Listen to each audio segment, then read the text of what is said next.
Good morning, Revolution. Good morning, everyone. Good morning, Good Rosanna. morning. Good morning, Good morning. Good Pooja. morning. Good morning, Bennett. Um, Welcome to the show today. We got um, a few different topics to talk about. This is our last show of Women's History Month, um, and we're taking a special look at a couple of issues with special impact on women. Uh, First of all, uh, the Democratic victory in a special legislative election in Alabama. Marilyn Lands blew her Republican opponent out of the water, a 30-point victory, if I understood correctly, running not only as a pro-choice candidate, but speaking openly about the importance um, of having of abortion rights in her life, as somebody who had an abortion. Um, and this is, it's garnered a lot of attention, obviously, because Alabama has one of the harshest anti-abortion laws in the country. It bans all abortions with no exception, even for rape. And this is leading a lot of people to ask, so is this the winning strategy for Democrats? Right? Should Democrats run on abortion? Is that the issue that's going to um, take us to majorities in the House and Senate nationally and clinch the White House? Pooja, what do you think? I think yes, abortion is a very motivating and galvanizing topic for Democrats. But I also think one thing that's interesting about this topic is that it's one that we, as people on the left, feel unapologetic about talking about, right? Democrats especially.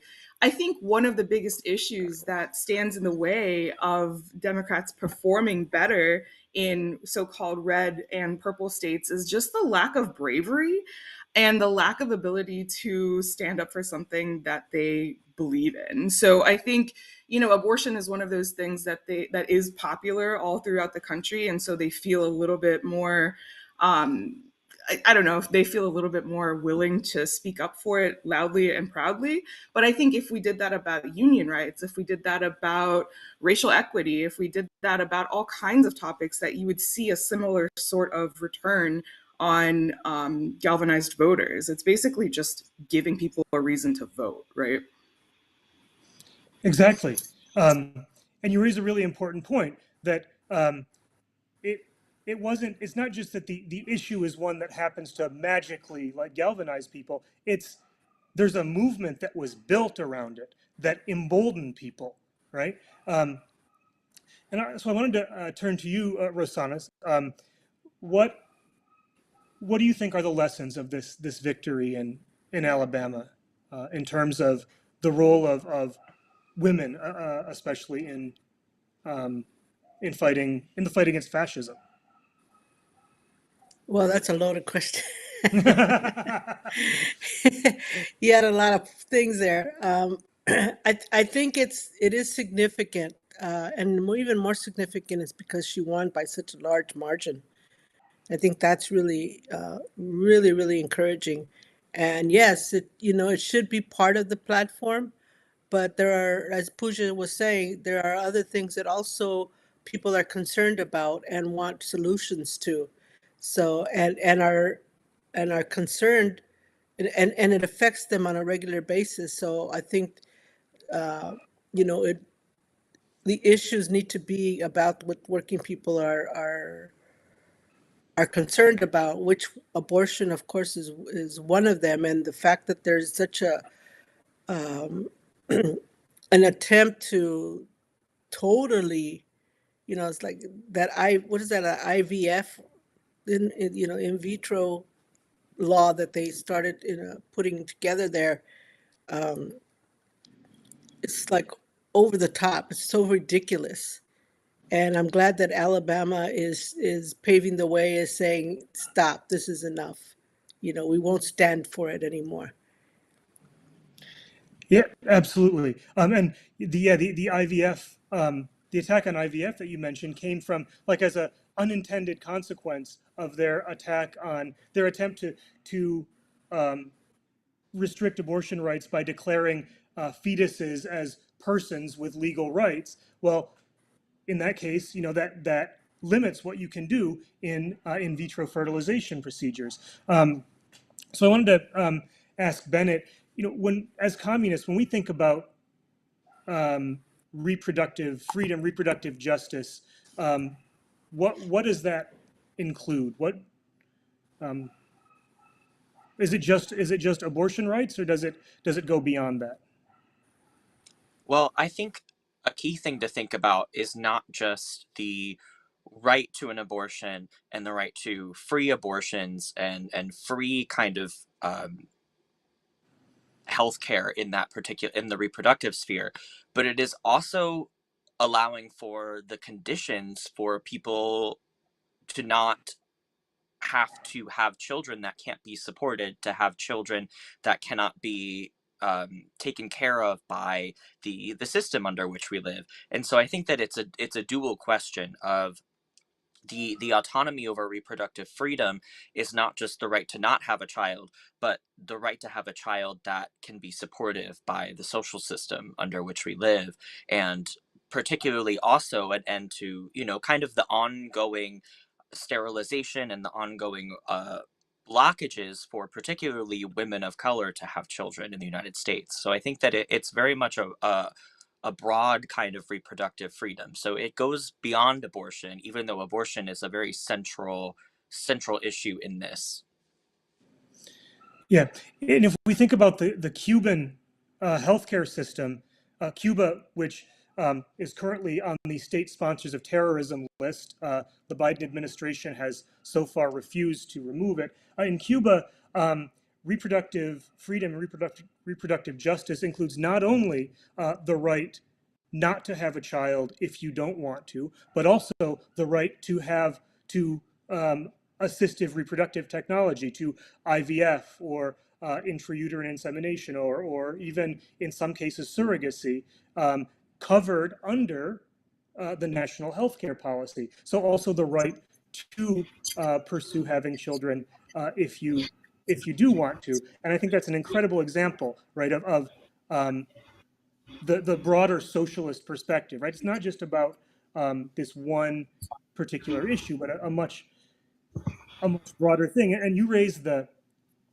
issue of the particular toll of the right wing attack on reproductive freedom for women of color, and part of that is just huge discrepancies in maternal mortality. Maternal mortality is bad across the board in this country, but for women of color, it's much worse. And how does that play into these debates around abortion, Pooja?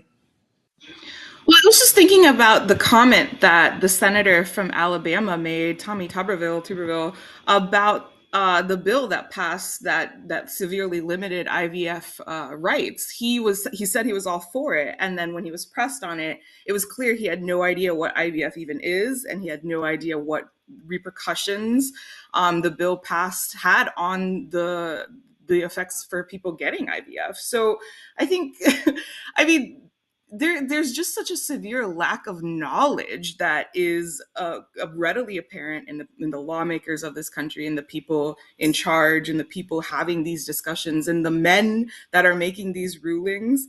And I think that is, I'm sorry, I think I'm like off your question, but to me, like, that's one of the biggest and most insulting things. Like, we just have all of these people who have no idea what is occurring, or no idea how these things impact women. A lot of people who, even like when you think about the abortion rulings, abortive medical procedures aren't just for people trying to get abortions, right? They're also for people who are trying to have babies, people who are trying to have healthy pregnancies. And sometimes the body just doesn't allow you to do this. So to me, the biggest issue is just this total lack of knowledge, and this total ignorance around and fear, I think, around the reproductive structure, around women's rights, around women's healthcare, women's autonomy. The question is always about taking power away from us, right? So again, sorry, I forgot what your question was, but this is what I was thinking about. No, the question you answered was a much better question than the one I asked. So I think we're I think we're going to run with that. Uh, and sort of kind of sticking on this topic of taking freedom away from women, of oppressing, of the structures that oppress women. You know, this is the time of year when people pay a lot of attention to the gender wage gap, which is not only persisting but in many cases increasing in the United States. And it, I was, I guess it makes sense to me, but it increases as you climb the corporate ladder. So the gender pay gap is bigger in the C-suite than it is on the shop floor, which makes sense, but yeah, again, was surprising. And what contributes to this gender pay gap, Bennett? Well, I think that particularly in the Communist Party, I think that we've been really clear about this for many years, that the gender pay gap is not accidental, that in fact it is a key structure of capitalism, one that extracts super profits from being able to pay women less, that's justified with all of this kind of misogynistic patriarchal mythology about women's inferiority, or the supposed lack of physical strength that women have, that women are therefore um, deserving of lower pay. And the entire structure is set up to support this. And it creates a huge spike in profits for the capitalists by being able to pay half the population less for equal work. Exactly. And uh, this is the effect of this is cumulative over a woman's life. So as she advances farther in her career, as she gets older, her pay relative to men tends to decrease. So this is something that accumulates over time. Um, another feature of this um, is something that people refer to as the motherhood penalty and the fatherhood premium, which is that women raising children tend to um, uh, take a hit in their earnings, whereas men raising children tend to earn more compared to men who don't have kids. What what is going on there? The one explanation I read was that men are incentivized to uh, work harder outside the home when they have kids, in their career, whereas women are, um, burdened with extra duties for childcare. Is that is that all that's? I don't know. Rosanna, what do you think? What's happening there? The fatherhood premium, the motherhood penalty. It's so funny how they find these cutesy little names. But it's, it all boils down to capitalism. It's how do you divide the labor force? How do you, you know, exploit, get the most for the, profit from working people? There's no other reason than that. It's all the drive for profit. And it's interesting that the higher you go in a ladder, that the the the gap increases. I find that kind of interesting because, and I wonder why. Is it because there's no worker representation? Because, if you're a CEO, a woman in a CEO position, you're just there to represent yourself. And how far can you go? Whereas when you're in the shop or any other kind of work, you have coworkers that can where you can band together and demand a more equitable pay. Just some thoughts I've had.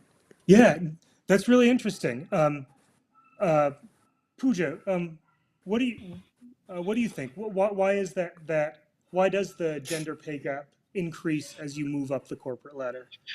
Yeah, I think there's a couple of reasons, right? I think, first of all, I think there's been studies that have been done that have shown that women are more hesitant to apply for jobs when they think they don't meet every single criteria of a job description, whereas men tend to think of themselves as more qualified regardless of what the job description says. And I've experienced this. I'm a union organizer. I've experienced this in my own efforts to get jobs, in my own efforts to try and get other people into labor positions. Women tend to think of themselves as less skillful and less deserving of positions, so they tend to not go for the higher paying positions as often. And often when they do, we are always taught, some people are taught to negotiate for higher salaries and negotiate for better benefits before accepting positions. Women aren't really taught that. And often when we do try to negotiate for better benefits for ourselves on an individual level without union representation, what ends up happening is people look at us as being pushy, or they look at us as being, not valuable for the things that we're asking for. So there's an inherent bias even in the way that we try to negotiate for ourselves on an individual basis. Partly why I'm a union organizer and why I believe in the power of collective bargaining and union contracts is because it actually equalizes the playing field, like Rosanna was speaking about. It often takes away the totally subjective merit pay system that most workers in this country have to exist on, where your pay is sort of just rests on what your management thinks of you or what you've been able to produce throughout the year. So I think, having a collective bargaining agreement especially helps as you rise through the ranks, because it takes away sort of some of that guesswork, especially if you have raises built into a scheduled salary system, which most collective bargaining agreements do. And also, I think we just have to teach our fellow women comrades that it's okay to negotiate for ourselves. It's okay to try, even if there is a union contract in place, try to negotiate for a higher salary step. There's a lot of things that we can do to try to rectify this, but we aren't taught these things. And I think that's on purpose. Absolutely. And I was noticing in one of these infographics that our producer cycled through on the screen, returning to that question of the fatherhood premium and the motherhood penalty, that fathers, men raising kids work more hours outside the home, and women raising kids work fewer hours outside the home, which suggests that it's not just a question of a premium in one sense and a penalty on the other, though that's how it manifests in earnings, but that there's a kind of an exploitative structure happening on both sides, right? That men are, in the same way that women are taught that it's natural, right, to devote their time to reproductive work, household work, raising children. Men are taught that it's inappropriate for them, and that's something that one of the reasons that this question of the gender pay gap is something that concerns the entire working class. That working class men also need to be in the fight around this. But Scott, And yeah, Rosanna, yeah. it also suggests that work in the home is not work,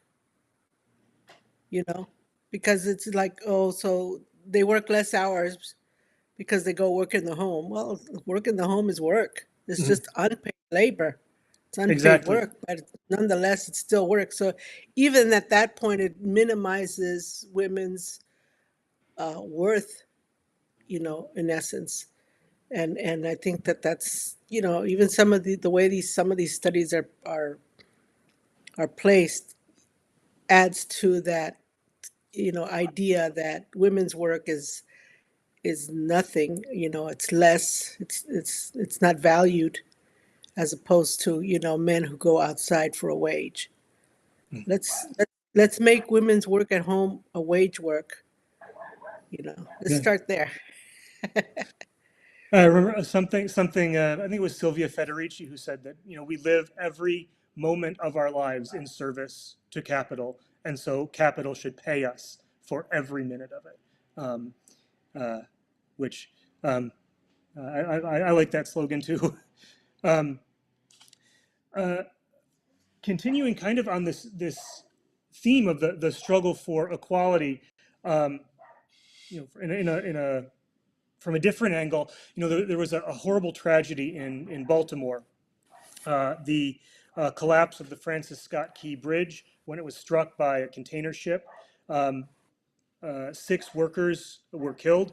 Um, Six, in fact, immigrant workers, if I remember correctly. Um, and the first reaction of the right on this thing was not, solidarity with the people of Baltimore, not our hearts go out to. It was to blame DEI, diversity, equity, and inclusion, right? The business version of affirmative action, where attention is paid to hiring people from oppressed and underrepresented groups. What?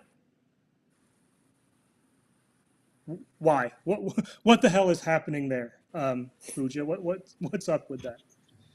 Just plain good old fashioned American racism, I think. I think it's, ironically, it's a more PC version of a PC way of them being racist, right? Because the inherent implication of people saying that people are DEI hires or are being chosen because of their skin color or their gender expression or whatever is that they don't have the skill set deserving to be in that role. They don't, that's what the people are saying about Baltimore's mayor, right? That he's young, he's a black man, he doesn't have the ability. It's his fault somehow that this horrible tragedy happened. And they say that they've been saying that about the Boeing issues, where in reality the issue is capitalism, and it's the fact that reduced infrastructure is causing these huge issues, and trying to create product at mass levels without the same sort of overseeing structures is causing all of these problems. But, it's just a very handy but old-fashioned, in some ways, way of dividing the people and making, working class people think of each other as the enemy. Whereas in reality, I think the enemy is, as always, capital and, the rich folks in charge, the rich men in charge, in fact, the rich white men. Yeah, and that's kind of a terrifying prospect, right? That you have these structural failures of capitalism that manifest in the decay of infrastructure, in the the decline of standards in production, and black and brown working class people are the ones being blamed for this, and that seems really a kind of a key piece of fascism, whether it's saying that immigrants are destroying our country, or whether it's saying that DEI hires are responsible for the collapse of the bridge. Um, so I wanted to, I guess, ask about this question of meritocracy. Um, uh, there's this idea that what we really need is just to make sure we promote the best people, and instead we're promoting people based on all these other criteria and their race, their gender identity, their sexuality, whatever. Is that true? I guess I want to ask kind of all the panelists, if the United States was, if our society was actually meritocratic, would it look like it does? Would the wealth be held overwhelmingly by white people, by men? Would the highest positions be filled by, I don't know, Rosanna, Well, if our country was actually meritocratic, would it look like I'm this? sorry, but I don't know the full definition of that word. Oh, I apologize. But what I understand you saying is that, if it was based on a criteria of whiteness and a criteria of level of education. Um, I I think all of this is an attempt to blame everyone else but the corporations, to steer away from the thinking of who is really to blame, and who's really to blame. It, like you said, the infrastructure, the ship build, the companies that built the ship and everything. I mean, focusing on the mayor, what did he have to do with it? Focusing on the 6 immigrants that died, or on immigrant labor, they were doing their work, and studies have shown that they're very good workers. So, but once again, it's like, oh, let's not blame the companies.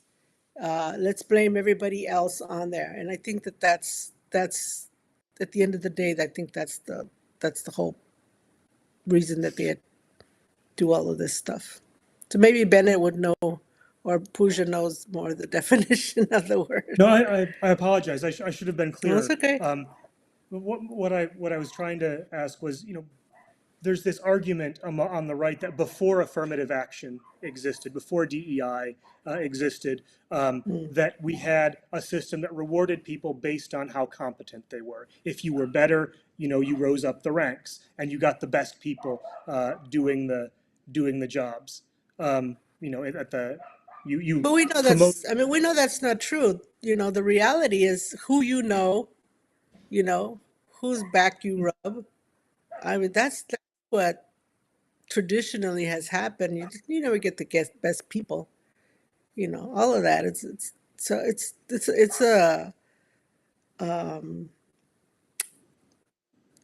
it's just another piece of propaganda that is being thrown at us. We have to recognize it for what it is. Exactly. And Yeah. if it's okay if I hop in real Yeah, jump quick, in. I was just gonna say that to me the whole merit pay system is rooted in white supremacy and in patriarchy and in inherent systems of power that are already built in to the way that our country and our economic system runs right now, right? So they're actually like when people are saying, well, things used to be based on, who did what and whatever. Yes, it was based on who and who's, all of that stuff as well. But it was also based on white men doing jobs, right? So the reason why DEI or affirmative action, as you all know, it exists is because people outside of those traditional power structures are not looked at with the same lens that white men are looked at. So you have to be, there has to be ways for people that are outside of the white male power structure to get into positions of power, and that's what DEI and affirmative action is about, trying to remove some of those lenses that people look at to get you positions of power or get you jobs or get you scholarships or whatever it ends up being. And so what's going to end up happening and is happening now is like when you take those sorts of lenses out, obviously the only people rising through the ranks are going to be white men, which is, I think, the intention and will be working as intended. Exactly. Yeah. Um, uh, Bennett, how do so these questions of affirmative action and DEI, as Pooja said, removing those lenses that filter out qualified candidates of color, qualified women. How do fighting for those things? How does fighting for those things figure into the struggle for socialism? Why do we, as communists, support affirmative action under capitalism? Well, I think that a good quote that I always come back to is from Louise Thompson Patterson in the 1930s. She talked about how any blow against anti-Black racism is a blow against the capitalist system because it is a central question of the maintenance of exploitation. And I think that the same is true today, that these kinds of demographic questions about who is being represented in the workplace and who is being represented in the positions of in the higher positions in the workplace is also very much a question of this kind of maintaining of these divisionary categories that allow for the extraction of profit.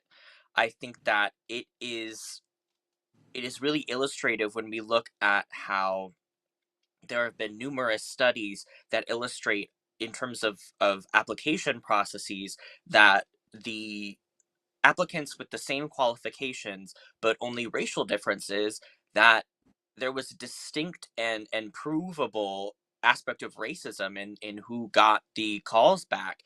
And I think that this is a very clear illustration of how central racism is to capitalism, that it was not only built upon the foundation of racism through the genocide of indigenous people and through the transatlantic slave trade, but that these systems of super exploitation persist today. And we see that in the wage gap, not only via gender but also via race.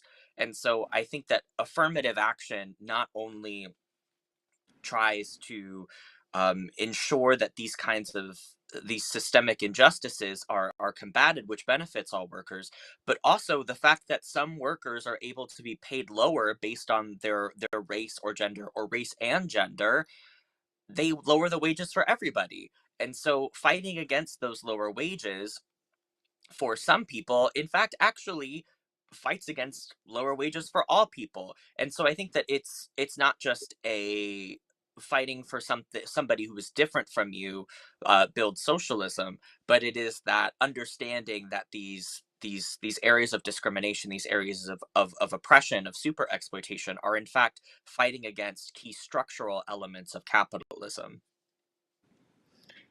Thank you.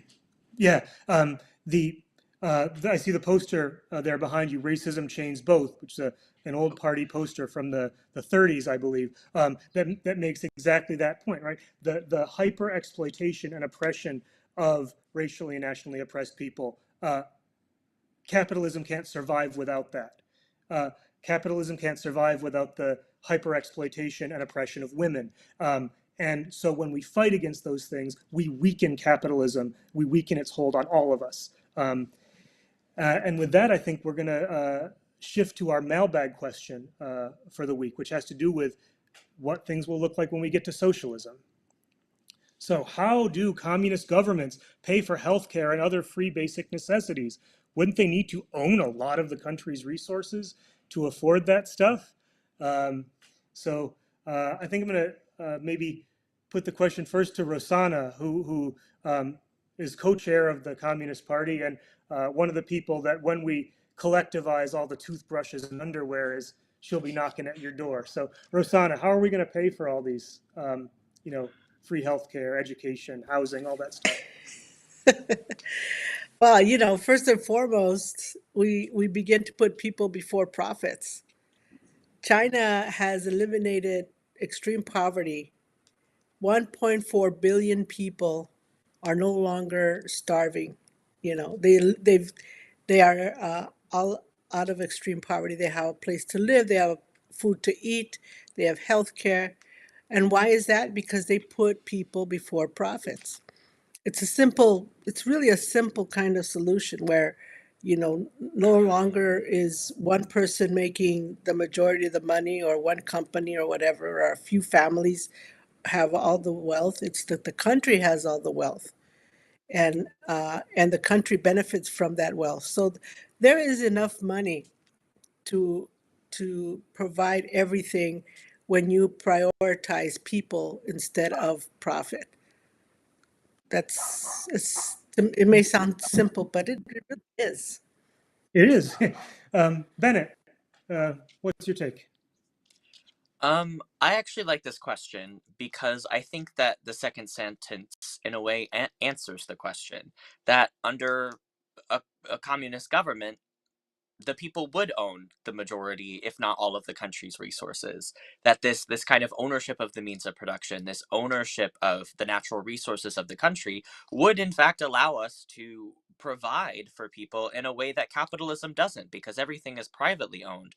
When things are owned in common, you don't run into these same issues of funding things, because people are working for the common benefit. People are producing for themselves and for each other, not to make products to sell that don't in fact return profit to the majority of the people. So I think that it is in fact because we see socialism as necessitating an ownership of the means of production by the people and an ownership of the country's natural resources that we are able to implement these new kinds of social systems. Thank you. Pooja, what do you think? Definitely agreeing with my comrades here, but also the one thing I'll throw in is that this really indicates how removed people are from understanding the economic structure of our own country and our own system, right? Because it predicates upon a notion that we don't have enough money to afford healthcare and other basic necessities, when the reality is we have plenty of money. There's, lots and lots of it around for everybody, enough to take care of everybody. And the fact that we're even asking this question, I think, indicates how difficult it is for the average person to understand that the amount of wealth that is available is vast, and it is available for us to share amongst ourselves without causing any great issues within the system other than a disruption for the people at the top. So I love this question, and it also makes me feel sad for some of us, because it's like it's so hard for us to even imagine a world where there is enough, when that is the world that we live in right now. Exactly. There is enough. What we need is a political structure that enables us to put that wealth in the hands of the people, use it for the needs of the people, and that's socialism. That's so.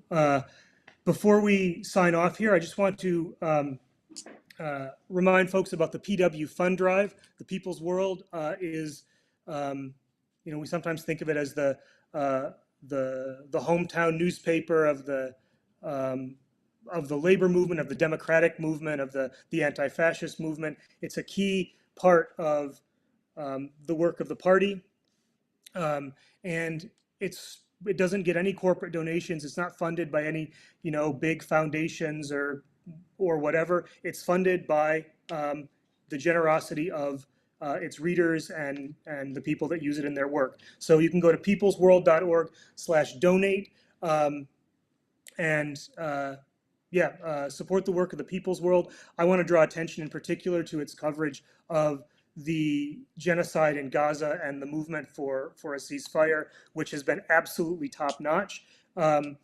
If you have ideas for this show, we always want to hear from you. You can get in touch with us at gmr@cpusa.org. Have a mailbag question, pitch for a segment, feedback on a show. Get in touch with the producers. I think that wraps it up for this week. Thank you, Bennett. Thank you, Pooja. Thank you, Rosanna. And as I'll follow Joe in the closing, stay strong, stay safe, and stay in the fight. Thank you, comrades. Bye, everybody.